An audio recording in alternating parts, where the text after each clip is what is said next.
read your email that you invoked your right to counsel. You can't see it on there. You can't. It's also garbled. Yeah. Video's quality is quite poor. Yeah. That being said, I mean, video is definitive.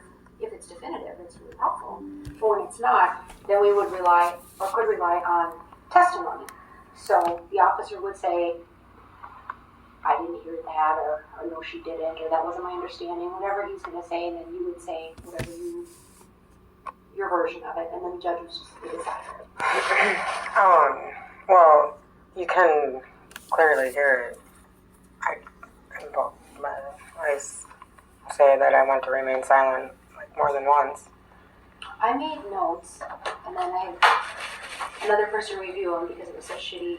Did you say right to remain silent is a separate thing? Did you ask about having a lawyer?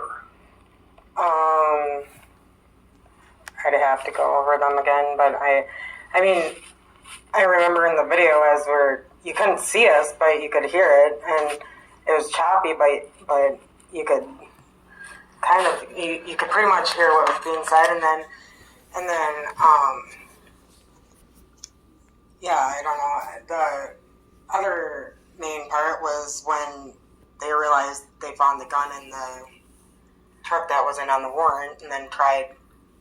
If they have a warrant if they have a warrant that allows them to search the area that they're searching and they come upon something else, that's acceptable. They don't have to, like, say I get a warrant because I think you have pirated videotapes in your house, and I'm searching for those and I find bricks of cocaine instead. The officers don't.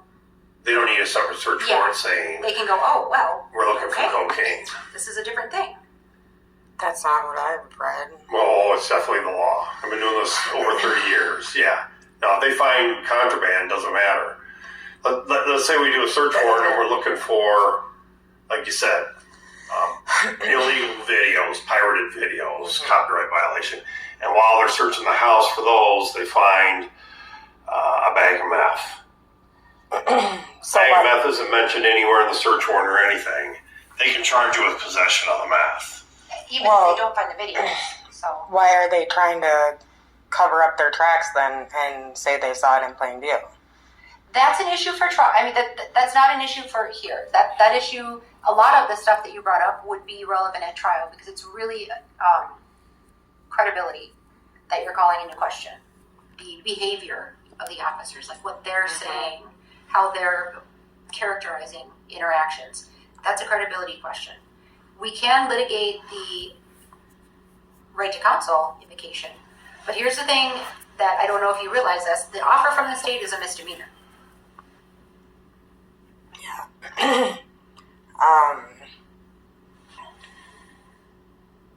I mean, both Matt and Chris would testify that I didn't shoot a gun, and I recanted my statement and before I even got to jail that night. Recanted your statement to them, or? Yeah, it even says so in the warrant application that I. Oh yeah, I recanted my statement. But it says. I think it said you asked for a lawyer. You said you wanted a lawyer, not to talk to anybody anymore.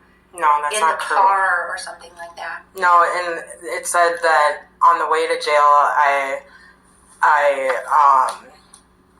was emotional or whatever, and that I had recanted, or I had said something along the lines of I didn't do it, and then recanted my statement. And then when I got to jail, I even told them I'd tell them where the gun was. That was it. I told them I'd tell them where the gun was. And when I got to jail, they said I refused to answer questions, but really I didn't. I just said I wanted a lawyer present, which shouldn't be. Well, that's their characterization, but yeah. They can't have any more conversations with you. That's the end result of that. Well, that's fine. So you don't want a misdemeanor? No. Okay. Then what we'll do today is litigate, and I don't know if I'll have to talk to Brian. He's not here yet, the person who's prosecuting you. He's not in the courtroom. I don't know what officers he has here, if any, so I'll have to figure that out still. Okay. If he has officers here, then we can have testimony. You can testify if you want to, but be aware that it's not exactly like a trial, but if you say something today and then the state gets a transcript, and at trial you say something at all different, they can impeach you with what you say today. Does that make sense? Mm-hmm. They So can't convict anything you say with today it. is gonna have to be consistent with whatever you might say later. Mm-hmm. I'm gonna go check on my contested. Thank you. Yeah. So, like, with the reports from the officers and the videos that they submitted into evidence, like, I don't think that it really shows clearly what went on that day, and I think that they're trying to hide a lot of stuff that they did wrong, and, so can't we, like, request that information, like, you know, maybe the audio from the main detective. We have all the audio that they have. So only 3 of them had audio. Yeah. Oh, and not everybody has body cams or anything already. I think a lot of public assume that, but they're really fucking expensive, and a lot of places don't have them. Mm-hmm. On TV, they all do, but not in real life. I don't watch TV, but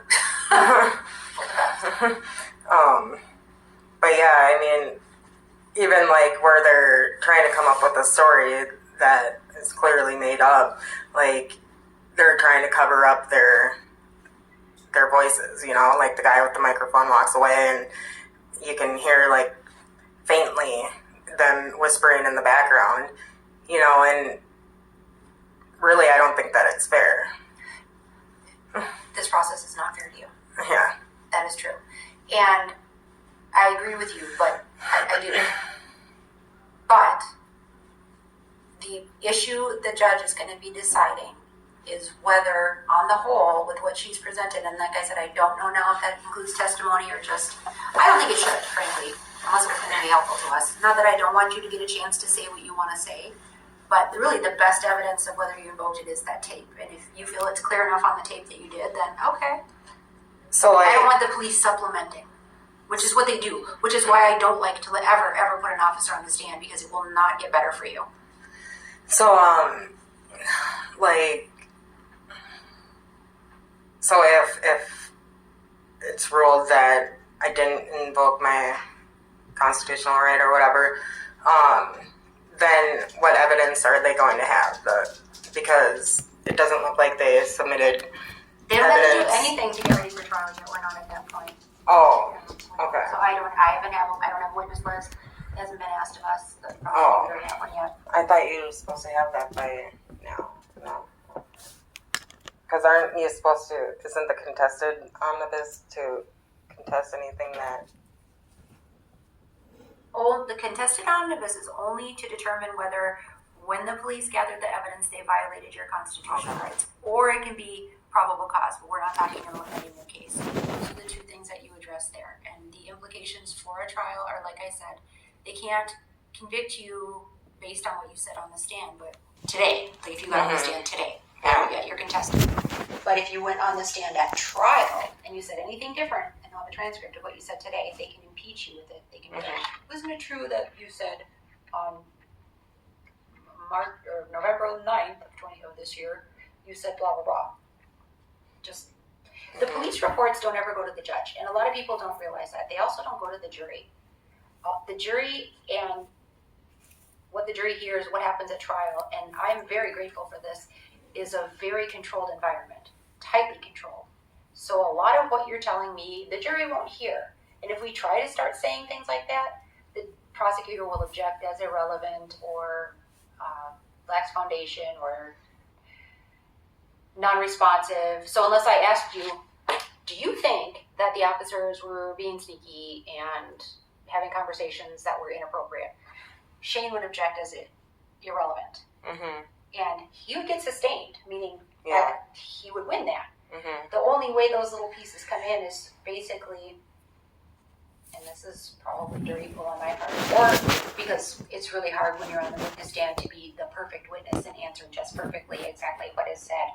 When you have your version of the answer that's appropriate is larger than everyone needs to hear, so then you'll say, well, yes, but I didn't know that they were going to be there. And the prosecutor will object. But the jury's already heard you say the other part.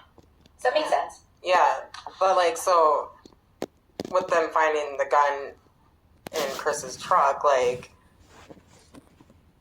wouldn't that have to be contested right now because it would be well, I don't get how you say that they would be okay, or that they would be okay finding it there when Chris is contesting his warrant when they Because- saw stuff in plain view. There's something called stand-in. Who is Rick is Chris's lawyer. Yeah.